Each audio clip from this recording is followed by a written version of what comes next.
السلام، اللہ رب العزت نے ان کی قوم کو ہلاک کر دیا، 80-82 لوگ مسلمان ہوئے، 950 سال دعوت دی انہوں نے۔ وَلَقَدْ أَرْسَلْنَا نُوحًا إِلَىٰ قَوْمِهِ فَلَبِثَ فِيهِمْ أَلْفَ سَنَةٍ إِلَّا 50 عَامًا، 50 کم 1000 سال دعوت دی، 80-82 لوگ مسلمان ہوئے۔ اور نافرمانوں میں نوح علیہ السلام کا بیٹا، اب آسمانوں سے پانی برسا، زمین کے روئے روئے سے پانی نکلا، حتیٰ اذا جاء امرنا وفارت النور، اللہ پاک فرماتے تنور جو لکڑیاں جلانے کی جگہ ہوتی ہے، روٹیاں لگائی جاتی ہیں اس میں سے پانی ابلنا شروع ہو گیا۔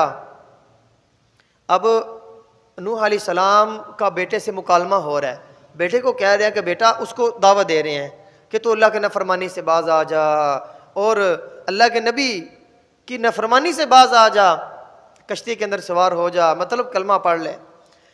اب بیٹے کو اللہ نے ہدایت نہیں تھی دینی، اور وہ عذر کر رہا ہے، آگے سے عذر کرتا جا رہا ہے، نہیں جی میں اوپر چڑھ جاؤں گا، میں بچ جاؤں گا۔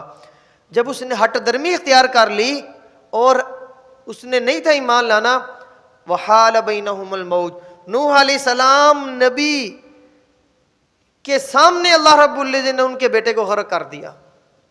وحال بینہم الموج، ایک بڑی موج آئی، فکان من المغرقین، اللہ نے اسے غرق کر دیا۔ کیا تھا؟ نوح علیہ السلام کا بیٹا، کہ انہوں نے اپنے بیٹے کے لیے دعائیں نہیں کی؟ بڑی دعائیں کی، لیکن اللہ رب العزت نے بعد میں ڈانٹ بھی دیا۔ جب نوح علیہ السلام نے کہا کہ یا اللہ یہ تو میرا رشتہ دار ہے، اس کو بھی آپ نے ہلاک کر دیا ہے، میرے بیٹے کو بھی آپ نے ہلاک، کنعان اس کا نام تھا، یا اللہ میرے بیٹے کنعان کو بھی آپ نے ہلاک کر دیا۔ اللہ کی طرف سے ڈانٹ آ گئی، یا نوح انہ لیس من اہلک، یہ تیرے اہل میں سے نہیں ہے۔ یا اللہ کیوں؟ وجہ انہو عمل غیر صالح، اس کے اعمال اچھے نہیں، اس کا تعلق تیرے ساتھ نہیں ہے۔ اب یہ آیت بتا رہی ہے کہ رسول اللہ صلی اللہ علیہ وسلم کے ساتھ تعلق والا قیامت کے دن وہی شخص ہوگا جس کے اعمال اچھے ہوں گے۔